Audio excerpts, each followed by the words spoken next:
Hello friends, welcome to our channel Edu Gyan. दोस्तों, edu ज्ञान के ऑनलाइन प्लेटफॉर्म पे आप सभी का स्वागत है। आज अपन चर्चा करेंगे राजस्थान फॉरेस्ट गार्ड पेपर 2015 के संदर्भ में बात करेंगे कि किस प्रकार के क्वेश्चन इस पेपर में पूछे गए थे। इससे पहले आप चैनल पर नए हैं तो चैनल को सब्सक्राइब कर लेंगे और साथ में बेल आइकन के चिन्ह को प्रेस कर लेंगे ताकि आगामी जो वीडियोज़ है उसकी नोटिफिकेशन आपको समय पर प्राप्त होती रहे। तो देखिएगा फ्रेंड्स, जो फर्स्ट क्वेश्चन है अपना कि निम्नलिखित में से किस प्रांत में सीढ़ीदार खेती की जाती है। तो ध्यान रखना, ऑप्शन है आपके पंजाब, हरियाणा, उत्तर प्रदेश या उत्तराखंड। तो कौन से राज्य में आपकी सीढ़ीदार खेती की जाती है? तो आपके उत्तराखंड जो राज्य है उसमें आपकी सीढ़ीदार खेती की जाती है। तो जो आपकी सीढ़ीदार जो खेती है वो आपके उत्तराखंड राज्य में की जाती है। तो ये आपको यहाँ से ध्यान में रखना है। ध्यान रखिएगा कि आपकी जो सीढ़ीदार जो खेती है वो आपके उत्तराखंड राज्य में की जाती है। आगे देखिएगा, क्वेश्चन नंबर अपन 2 की तरफ चलते हैं। क्वेश्चन नंबर 2 आपका पूछा गया कि सामान्यतः किसी देश का विकास किस आधार पर निर्धारित किया जाता है? औसत साक्षरता दर के आधार पर, खेलकूद में स्थान, प्रति व्यक्ति आय या लोगों की स्वास्थ्य स्थिति। तो आप सबको पता है कि जो भी देश की जो विकास है वो उसके जो उस देश की जो प्रति व्यक्ति आय है उसके आधार पर डिपेंड किया जाता है। हालांकि इस क्वेश्चन का आप ऑप्शन एलिमिनेशन से भी आंसर दे सकते हो। देखो दोस्तों, अगर आपको जैसे मान लो या तो किसी क्वेश्चन का 100% आंसर पता है तो वो तो आपका जल्दी से हो जाता है। लेकिन जैसे मान लो किसी क्वेश्चन में आपको जैसे डाउट, अब देखो इसमें जैसे मान लो कि आप पहुंचते भाई देश का विकास, तो या तो आप इस ऑप्शन पे जाते या इस पे जाते, ठीक है। तो प्रति व्यक्ति आय, ऐसे आप ऑप्शन एलिमिनेशन से भी आंसर दे सकते हैं। आगे देखिएगा, क्वेश्चन नंबर 3 की अपन चर्चा कर लेते हैं कि भारत में लोकसभा के कितने सदस्य हैं। तो आप सबको पता है कि 542 सदस्य हैं लोकसभा के। ऑप्शन नंबर डी इस क्वेश्चन का करेक्ट आंसर हो जाएगा। आगे देखिएगा, क्वेश्चन नंबर 4 की अपन चर्चा कर लेते हैं। क्वेश्चन नंबर 4 है कि विश्व में मानव विकास सूचकांक के आधार पर निम्नांकित पड़ोसी देशों में बेहतर कौन सा है, ठीक है। तो ये आपका जो दो, क्योंकि आपको पता है 2015 का पेपर है तो उस टाइम की जो आपकी मानव विकास सूचकांक जो रिपोर्ट थी उसके आधार पे क्वेश्चन था। तो करंट में जो भी आपके इंडेक्स, ध्यान रखना, जो भी आपके इंडेक्स 2022 हैं वो आपको देख के जाने हैं, क्योंकि इस पेपर से आपको ये नहीं कि एक बार क्वेश्चन पूछे जाएंगे। हाँ, हालांकि कुछ क्वेश्चन आपके जो प्रीवियस ईयर के हैं वो रिपीट होते हैं, लेकिन आपको यहाँ से ये सर्च करना है कि कौन से टॉपिक से क्वेश्चन लगभग पूछा जा रहा है। तो इंडेक्स आपको मुश्किल से आपको प्ले लिस्ट में वीडियो मिल जाएगा इंडेक्स 2022 का, तो वहाँ से आप ये वीडियो देख के जाएंगे, क्योंकि इंडेक्स 2022 से एक क्वेश्चन आपका एग्जाम में कन्फर्म पूछा जाएगा। आगे देखिएगा, क्वेश्चन नंबर 5 की अपन चर्चा करते हैं कि निम्न में से कौन सा प्राणी भारत में विलुप्त हो चुका है? सिंह, चीता, बघेरा या बाघ। तो आपको बघेरा बहुत कम देखने को मिलते हैं, तो ऑप्शन नंबर जो डी है वो इसका करेक्ट आंसर होगा। क्योंकि आपका वनपाल और जो वन रक्षक का जो पेपर है ना, ध्यान रखना, वनपाल और जो वन रक्षक का पेपर है इसमें कुछ टॉपिक होते हैं जहाँ से क्वेश्चन आने की संभावना के लगभग 100% रहती है। जैसे कोई भी वन्य जीव से संबंधित क्वेश्चन है, ध्यान रखना, वन्य जीव, आपके जो अभ्यारण्य है, ठीक है, जो भी राजस्थान के अभ्यारण्य है वो पढ़ के जाना है। वन्य जीव, आपको वन रिपोर्ट पढ़ के जानी है, ठीक है। तो यहाँ से क्या है कि क्वेश्चन कन्फर्म आएंगे। तो ये तो कुछ टॉपिक होते हैं जो आपको कन्फर्म रूप से पढ़ के जाने हैं। इसके अलावा पर्यावरण के संदर्भ में आप पढ़ के जाओगे, ग्रीन हाउस गैसें कौन सी हैं, तो सारे क्वेश्चन एग्जाम में पूछे जाते हैं। और लेटेस्ट जो आपकी वन रिपोर्ट है वो आपको देख के जानी है। आगे देखिएगा, क्वेश्चन नंबर 6 की अपन चर्चा कर लेते हैं। क्वेश्चन नंबर 6 कि निम्न में से राजस्थान का पर्वतीय स्थल है। तो आप सबको पता है कि आपका जो माउंट आबू है वो आपका पर्वतीय स्थल है राजस्थान का। हालांकि राजस्थान का स्थल भी यही है, देखो मसूरी भी यानी गंगटोक सिक्किम की राजधानी है। तो आप ऑप्शन देख के आंसर दें, तो जो पर्वतीय स्थल है वो आपका माउंट आबू है। आगे देखिएगा, क्वेश्चन नंबर 7 है कि हरित क्रांति क्या है। क्वेश्चन नंबर जो 7 है कि हरित क्रांति क्या है, क्वेश्चन पूछा गया। तो कृषि उत्पादन में वृद्धि है और दूध उत्पादन से संबंधित तो आपकी सफेद क्रांति हो जाएगी, ठीक है। तो ये आपकी हो गई कौन सी, कृषि उत्पादन से संबंधित हरित क्रांति। और स्वामीनाथन का नाम इसमें आपको ध्यान रखना है कि MS स्वामीनाथन के द्वारा इसको स्टार्ट की गई थी, और जो आपकी है 1966-67 के अंतर्गत ये स्टार्ट हुई थी। ये भी आपको ध्यान में रखना है। आगे देखिएगा, क्वेश्चन नंबर 8 पूछा गया कि आधुनिक मानव जो आपका होमोसेपियंस है के सर्वप्रथम सदस्यों को कहाँ पर खोजा गया। तो ये आपके खोजा गया था, ध्यान रखना, अफ्रीका में। कहाँ खोजा गया था? अफ्रीका के अंतर्गत खोजे गए थे। जो आपका, क्योंकि मानव का जो वैज्ञानिक नाम है वो है आपका होमो सेपियंस। मानव का वैज्ञानिक नाम क्या है? ये है आपका मानव का वैज्ञानिक नाम, ध्यान रखना आपको, मानव का जो वैज्ञानिक नाम है, वैज्ञानिक नाम है वो है आपका होमो सेपियंस। तो इसके जो सर्वप्रथम सदस्यों को खोजा गया था वो आपका अफ्रीका के अंतर्गत खोजा गया था। तो ये आपको ध्यान रखना है। आगे देखिएगा क्वेश्चन नंबर जो अपना 9 है कि भारत का राष्ट्रीय पक्षी क्या है? ध्यान रखना भारत का पूछा है, क्योंकि आपका जो भारत का जो राष्ट्रीय पक्षी है वो आपका मोर है, जबकि गोंडवाना आपके कहाँ का है? राजस्थान का। ये आपको ध्यान में रखना है। आगे देखिएगा, आगे अपन बात करते हैं क्वेश्चन नंबर 10 की। तो क्वेश्चन नंबर जो आपका 10 है कि सरिस्का कौन से जिले, मैंने बताया था अभी आपको पीछे ही बताया कि अभ्यारण्य आपके इंपॉर्टेंट, ध्यान रखना अभ्यारण्यों से क्वेश्चन पूछे ही जाएंगे। तो अभ्यारण्य आपको कंटेस्ट करने हैं, वन रिपोर्ट आपको कंटेस्ट करनी है। तो देखिएगा सरिस्का कौन से जिले में, आपको पता है सरिस्का जो टाइगर रिजर्व है वो आपका अलवर जिले में स्थित है। तो ऑप्शन नंबर जो ए है वो इस क्वेश्चन का आपका करेक्ट आंसर होने वाला है। आगे देखिएगा क्वेश्चन नंबर 11 की अपन चर्चा करते हैं। क्वेश्चन नंबर अपना 11 है कि जैसलमेर तथा बाड़मेर में किसके लिए रिफाइनरी प्रस्तावित है?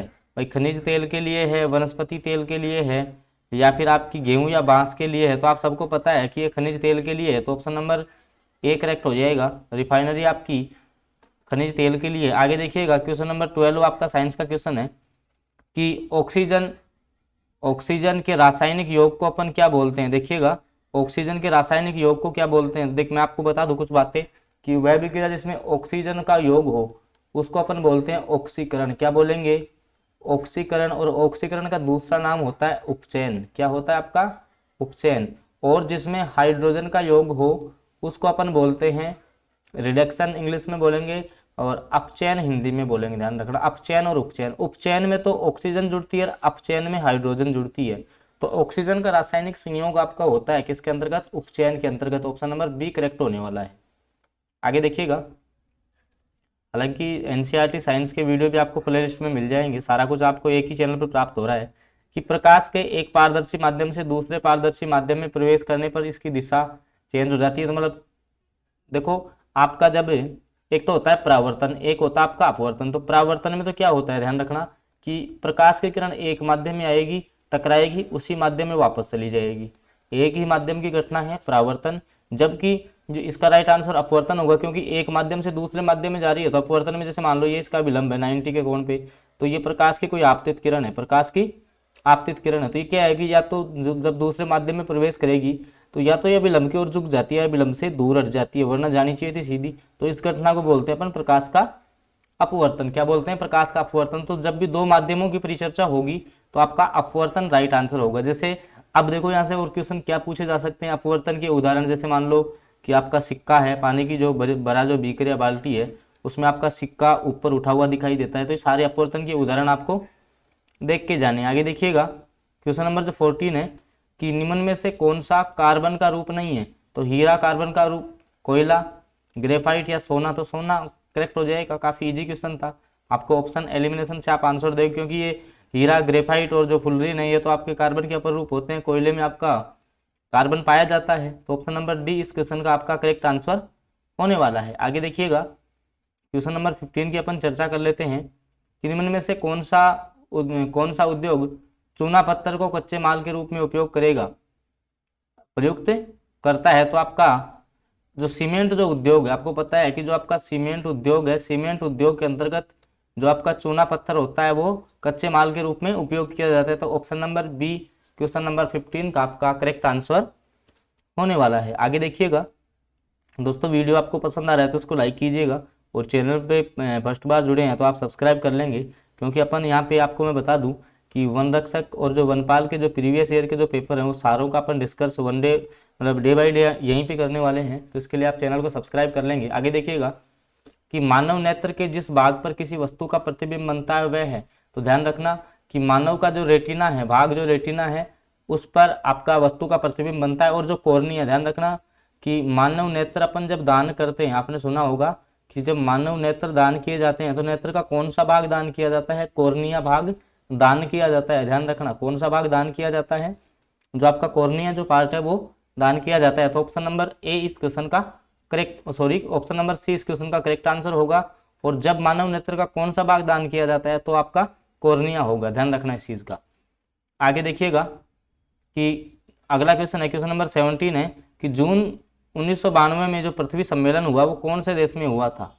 ऑप्शन अपन देख लेते हैं, पेरिस, न्यूयॉर्क, ब्राजील या यूनान। तो ये ब्राजील के अंतर्गत आयोजित हुआ था, ध्यान रखना। पृथ्वी सम्मेलन 1992 के अंतर्गत आयोजित हुआ था, जो कि आपका ब्राजील में हुआ था। इस चीज को आपको ध्यान में रखना है। आगे देखिएगा, अगला क्वेश्चन है अपना कि एजेंडा 21 का संबंध किससे है। तो आपका जो एजेंडा 21 है वो आपका भूमंडलीय सतत विकास है, ध्यान रखना। आप देख रहे होगे जो भी जो क्वेश्चन है ना, या तो आपके जो पर्यावरण से संबंधित जो क्वेश्चन बनते हैं, या आपके वनों से संबंधित, अभ्यारण्यों से संबंधित, वन्य जीवों से संबंधित, वो क्वेश्चन बार बार आ रहे हैं क्योंकि वन रक्षक का पेपर है, तो इसी प्रकार के क्वेश्चन आपसे पूछे जाते हैं। आगे देखिएगा, क्वेश्चन नंबर अपन 19 की अपन बात करते हैं कि काजीरंगा जो उद्यान है मुख्य रूप से किस प्रजाति के संरक्षण हेतु है। तो आपको पता है कि काजीरंगा जो है वो एक सींग वाले गैंडे के लिए प्रसिद्ध होता है।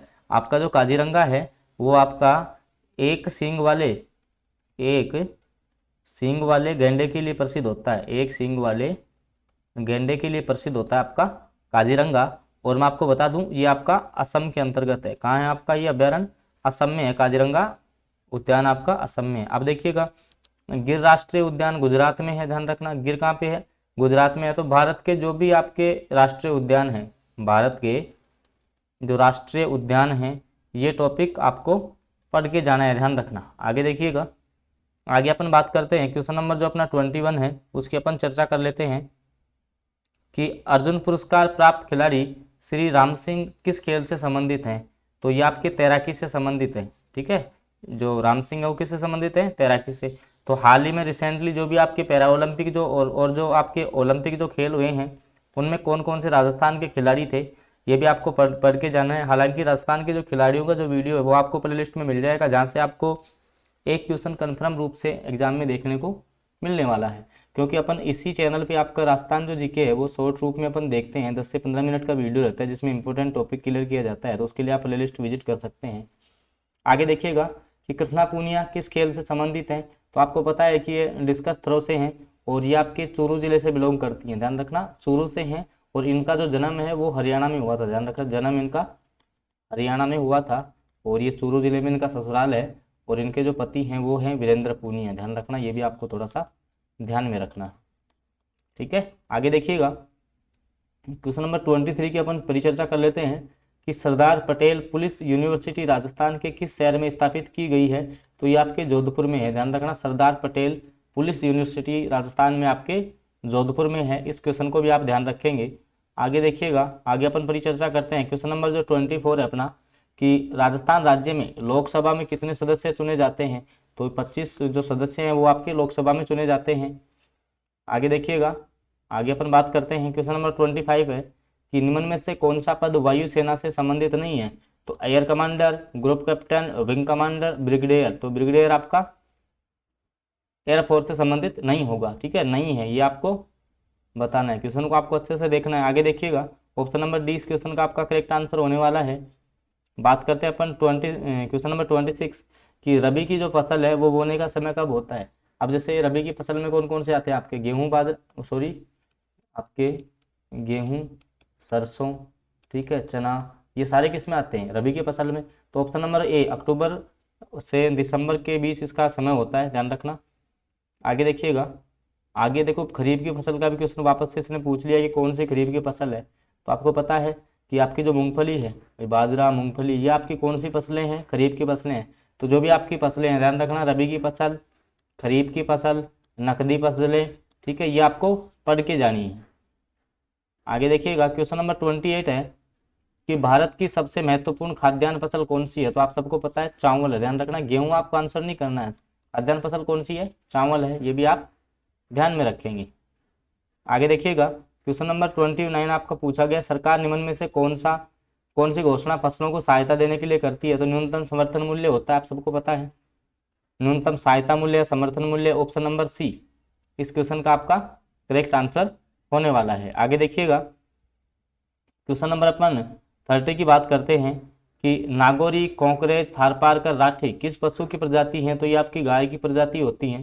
तो ऑप्शन नंबर सी इस क्वेश्चन का करेक्ट आंसर होने वाला है। दोस्तों वीडियो आपको पसंद आ रहा है तो इसको लाइक कीजिएगा, और चैनल पे आप फर्स्ट बार जुड़े हैं तो इसको सब्सक्राइब कर लेंगे, क्योंकि अपन डेली बेसिस पे यहाँ पे आपके पेपरों का सॉल्यूशन करने वाले हैं। क्वेश्चन नंबर जो 31 है अपना, कि किसान खेत की मृदा की किस परिस्थिति में बिना बुझा हुआ चूना प्राप्त करेगा? तो जो आपका मृदा कम अम्लीय होने की स्थिति में। ऑप्शन नंबर सी इस क्वेश्चन का आपका करेक्ट आंसर हो जाएगा। आगे देखिएगा, क्वेश्चन नंबर 32 आपका पूछा गया कि सारक किसी धातु से अभिक्रिया करता है तो क्या होगा?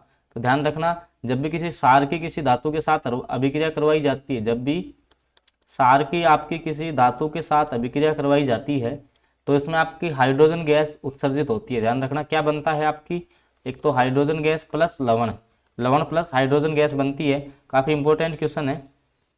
बाकी जैसे मान लो किसी अम्लीय सार की आप धातु के साथ अभिक्रिया करवाओगे तो हाइड्रोजन गैस निकलती है। काफ़ी इंपॉर्टेंट, बार बार पूछा जाने वाला क्वेश्चन है। आगे देखिएगा, क्वेश्चन नंबर अपना जो 33 है उसके अपन परिचर्चा कर लेते हैं कि कोई विलयन लाल लिटमस को नीला कर देता है तो इसका पीएच। ध्यान रखना, एक शब्द आप याद रखो नीला। अगर नीले से लाल करेगा, नीले से लाल करेगा तो अम्ल होगा, लाल से अगर नीला करेगा तो वो आपका क्षार होगा। ध्यान रखना, तो क्षार होगा तो क्षार का पीएच 7 से अधिक होता है। भाई क्षार का पीएच 7 से अधिक, तो 7 से अधिक इस ऑप्शन में। ध्यान रखना कि अम्ल जो होते हैं उनका पीएच मान होता है 0 से 6.9। 7 वाला आपका हो जाता है उदासीन, और 7.1 से 14 तक ये आपके होते हैं क्षार। तो पीएच मान भी आपको ध्यान में रखना है। आगे देखिएगा कि अपच का उपचार करने के लिए आपको पता है एंटासिड काम में लिए जाएंगे। ठीक है, आपकी एंटासिड काम में लिए जाते हैं। आगे देखिएगा, क्वेश्चन नंबर 35 है कि खाद्य पदार्थों के डिब्बों पर जिंक के बजाय टिन का लेप क्यों किया जाता है? क्योंकि टिन की जो अपेक्षा जिंक अधिक अभिक्रियाशील होता है, क्योंकि जिंक क्या है, उनसे क्रिया कर लेगा, इस कारण से उन पर टिन का लेप किया जाता है, क्योंकि जिंक आपका क्रियाशील होता है, क्रियाशील धातु होती है आपकी जिंक। आगे देखिएगा, क्वेश्चन नंबर जो 36 है, निम्न में से माल परिवहन का कौन सा साधन वाहन स्थानांतरण हानियों और मतलब इसमें क्वेश्चन होता है, इसका जो राइट आंसर हो पाइपलाइन होगा। ठीक है, ऑप्शन नंबर सी करेक्ट हो जाएगा इस क्वेश्चन का। आगे देखिएगा, क्वेश्चन नंबर अपना 37 पे अपन चलते हैं कि इनमें में से कौन सा परिवहन साधन भारत का प्रमुख साधन है? तो आप सबको पता है आपका जो रेल परिवहन है वो आपका प्रमुख साधन है माल आपके परिवहन के मामले में। आगे देखिए, क्वेश्चन नंबर 38 है कि लोहा अयस्क किस प्रकार का संसाधन है? तो ये आपका अनवीकरणीय है। ध्यान रखना, कैसा है लोहा आपका? लोहा आपका अनवीकरणीय होता है। ध्यान रखना, अनवीकरणीय होता है लोहा। आगे देखिएगा, आगे अपन परिचर्चा करते हैं कि राजस्थान की सर्वाधिक लंबी सीमा किस राज्य से लगती है? तो ये आपके एमपी से लगती है। कितनी लगती है आपकी?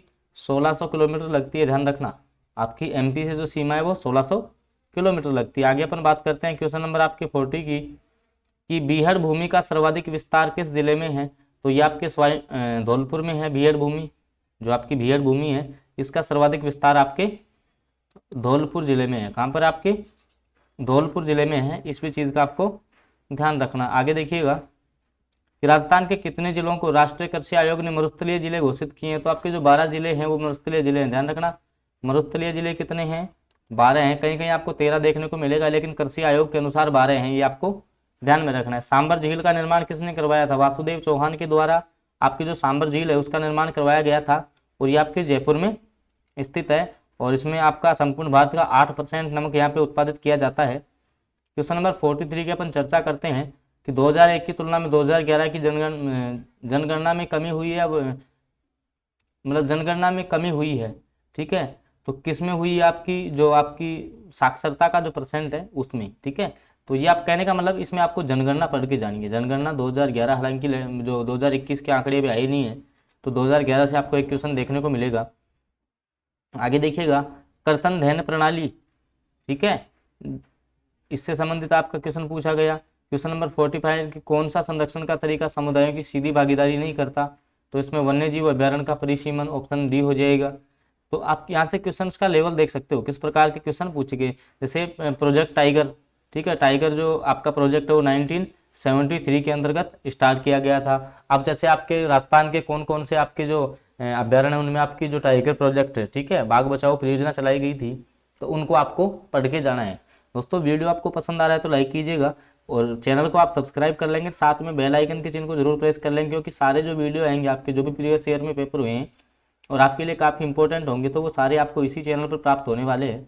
इसके आप चैनल को सब्सक्राइब कर लीजिए और वीडियो को लाइक कीजिएगा। आगे देखिएगा, राजस्थान की वन नीति कब घोषित की गई थी? तो ये 2010 के अंतर्गत आई थी आपकी राजस्थान की वन नीति, ध्यान रखना।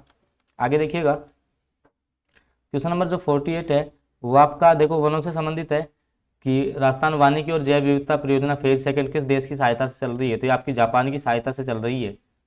आगे देखिएगा, क्वेश्चन नंबर 49 है, शुष्क वन अनुसंधान संस्थान आपका कहाँ पर है? तो ये आपका जोधपुर में है, ध्यान रखना, काजरी। आगे देखिए, क्वेश्चन नंबर जो आपका जो लास्ट क्वेश्चन है, क्वेश्चन नंबर 50 की तरफ अपन चलते हैं कि 1730 में देखो ये क्वेश्चन पूछा गया है कि 1730 में आपकी जो चिपको आंदोलन हुआ था, राजस्थान का चिपको आंदोलन जो हुआ था विश्नोई समाज में, जिसमें 363 स्त्री पुरुषों ने अपने प्राणों की आहुति दी थी, तो ये खेजड़ली आपका कहाँ पर है? तो खेजड़ली आपका जोधपुर में है, ध्यान रखना। और इसमें अमृता देवी का नाम आता है, ठीक है, अमृता देवी का नाम आता है। दोस्तों अगर वीडियो आपको अच्छा लगा तो इसको लाइक कीजिएगा, चैनल पर आप फर्स्ट बार जुड़े हैं तो सब्सक्राइब कर लेंगे और साथ में बेल आइकन के चिन्ह को प्रेस कर लेंगे। ओके फ्रेंड्स, आगामी पेपर्स के लिए आपको इसी चैनल पे अपडेट दे दी जाएगी। ओके, मिलते हैं अगले वीडियो में।